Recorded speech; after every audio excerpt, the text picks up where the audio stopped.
They laughed when she picked up that gun, called her a joke, said this range wasn't built for girls like her. But when she pulled that trigger, the sound changed everything. Even the colonel forgot how to laugh. The sun was still hanging low over Fort Bragg, its orange light slicing across the training grounds like a soldier's blade. A line of recruits stood at attention, young, sharp, white boys mostly. Their eyes focused straight ahead, waiting for the next order. At the far end of the field, Colonel Reed, tall, square-jawed, silver hair brushed back like a man born to command, scanned the new applicants with a faint smirk. His reputation preceded him. Toughest colonel in the Southeastern Division. Zero tolerance for weakness. Then from the edge of the crowd, a hand rose. A dark-skinned young woman in an oversized training jacket stepped forward. Her voice was steady, low, confident. "Sir, permission to demonstrate on the range." The group turned, some with muffled chuckles. "A woman? Here? And a black woman at that? Not in his range." Colonel Reed squinted. "You?" "Yes, sir." Private Aaliyah Jones.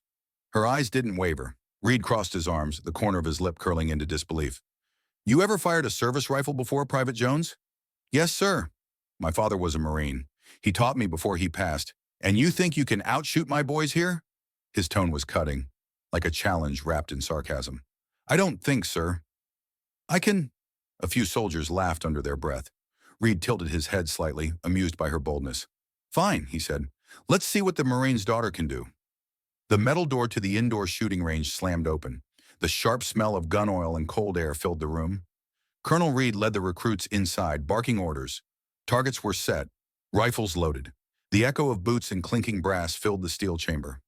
Aaliyah stepped to her lane. The other recruits exchanged glances, some grinning, some sneering. "Careful, sweetheart," one whispered. "You don't want to bruise your shoulder." She didn't reply. Colonel Reed stood behind her, clipboard in hand. "All right, Jones. 10 shots, M4A1 carbine. Let's see if you can hit something other than your pride." The others laughed. She inhaled deeply, steady, then silence. She raised the weapon, cheek pressed firm to the stock. Click. Pop, pop, pop, pop, pop, pop, pop, pop, pop. 10 perfect shots. When the range officer reeled in the target, every round was dead center. The laughter died. Colonel Reed stared at the paper, then at her. No emotion crossed her face. Calm, precise, like someone who'd been there 1,000 times before.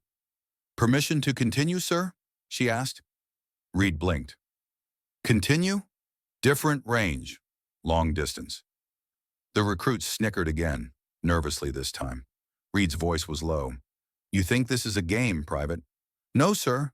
But you said you wanted to see what I can do." And something in her voice, not arrogance but quiet certainty, cut through the noise. Reed nodded slowly, curiosity replacing mockery. Out on the open field, the wind picked up. Targets now stood 800 meters away. Reed folded his arms, still skeptical. "Most trained SEALs can't hit from that far." Aaliyah didn't respond. She adjusted the sniper rifle, fingers moving with surgical calm. She lay prone, one eye closed, breath measured. The recruits murmured, watching. Even the birds seemed to pause. Bang! The first shot tore through the wind. The target wavered. Then a puff of red dust bloomed dead center. Bang, bang, bang, bang. 4 perfect follow-ups. Reed stepped forward slowly, disbelief cracking his soldier's mask. He picked up his binoculars. Every single shot. Bullseye. When he lowered them, his eyes met hers. Something shifted. It wasn't about skill anymore. It was about how wrong he had been. Word spread through the base like wildfire. That black girl, the one from Atlanta, she hit 5 out of 5 at 800 meters. "No way. Ask the colonel." He saw it. That night, Aaliyah sat alone in her bunk, polishing her weapon under the dim yellow light. Her fingers moved rhythmically, mind far away. She thought of her father, Staff Sergeant Malik Jones, shot in a training accident years ago. He told her once, "You don't need to shout to be strong. Just let your work do the talking." But even in his death, his uniform had meant nothing in a world that still looked at her like she didn't belong. A knock on her bunk snapped her back. It was Sergeant Lopez, one of the older veterans on base. "Jones," he said quietly, "you impressed the colonel today." "Did I?" she replied without looking up. "He's been talking to command. Might be considering you for SEAL cross-training." She froze. Her dream, the thing everyone said, was impossible. "You serious?" Lopez nodded. "He's a hard man, but he respects results." then softer. Just be ready. The others, not everyone's going to take kindly to it. The next day's training started before dawn. Aaliyah was first to arrive at the range, but something was wrong.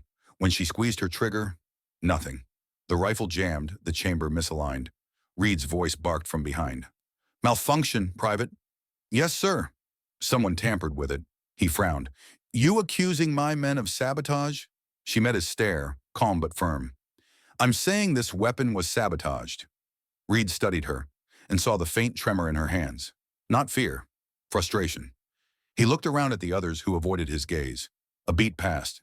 Then he ordered, everyone clear out. Now when the range was empty, he turned to her.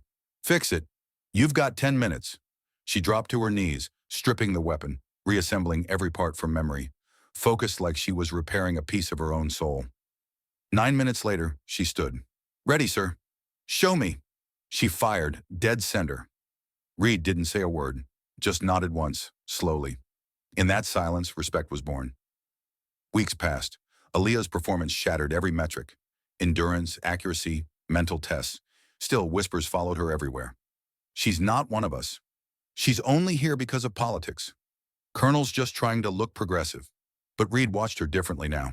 He began noticing things he'd once ignored. The quiet isolation, the long hours she trained after everyone else left, the way she avoided eye contact in the mess hall. One evening, he found her at the range again, long after sunset. You don't ever stop, do you? He asked. Can't, she said. The moment I stop, they win. He hesitated before replying. Who's they, Private? Every man who ever looked at me like I didn't belong. Reed stood there silent, something stirring in him. He knew that feeling more than he cared to admit. Different battles, same war. Tomorrow, he said, we're running the final SEAL simulation. You're in. She blinked, stunned. Sir, I thought, no more talk. You earned it. Rain poured across the obstacle course, lightning flickering above the field. Mud splashed as recruits crawled under barbed wire, climbed walls, and swam through freezing water. Aaliyah pushed forward, drenched, trembling. But her eyes burned with fire. The others tried to outpace her. She didn't care. It wasn't about beating them. It was about proving her father right. At the final obstacle, a 30-foot rope climb, her arms shook violently. Reed stood below, stopwatch in hand. You're out of time, Jones, he yelled through the storm. She looked down, gasping, rain blurring her vision. You can quit, he shouted. You already proved your point. But she didn't let go. One last pull, another, and another. When she reached the top, she screamed, primal, victorious, unstoppable. The field went silent. Even the thunder paused. Reed's eyes glistened, the first emotion anyone had seen in him in years. A month later, Aaliyah stood outside headquarters, hands trembling as the officer handed her a sealed envelope. Congratulations, the man said. You're being recommended for SEAL training, pending command approval. Her knees almost buckled. She looked around. No father, no mother, no one to share the moment with. Just her and the wind. Then she heard footsteps. Colonel Reed stood there, quiet. You did it, he said simply. You made the call? I didn't have to, he replied. Command called me. He paused, lowering his voice. You know, I used to think people like you didn't belong here. She nodded slowly, eyes welling. I know, sir. I was wrong. And for the first time, the old man smiled. Weeks later, the base gathered for a commendation ceremony. Sunlight spilled across the field. Flags waved. Music played. Aaliyah stood in full uniform, back straight, heart pounding. Reed stepped up to the podium. There are moments in a soldier's life, he began, when we are reminded of what courage truly looks like. Not the kind that comes from medals or rank, but the kind that comes from being told you don't belong and showing up anyway. He turned toward Aaliyah. Private Aaliyah Jones, you have not only earned your place here, you've reminded us all what it means to fight, applause thundered. Some of the same recruits who laughed at her now stood, clapping until their hands turned red. Tears streaked her cheek, but she didn't wipe them. Years later, in a quiet classroom at a youth center in Atlanta, a group of girls, black, brown, white, gathered around a decorated wall of photos. At the center, a plaque read, Aaliyah Jones, first black woman in SEAL, history to break 5 range records. A little girl raised her hand. Miss Jones, was it scary? Aaliyah, now older, still strong, smiled softly. Every day, but fear ain't what stops you. Doubt is, the girl frowned. How do you stop doubt? By remembering where you came from, she said, and who believed in you, even if it was just you. She looked up at the photo of her father on the wall, then at the medal tucked beneath it. In the reflection of the glass for a moment, she could almost see him standing there, proud, smiling, and the world felt quiet again. Strength has no color.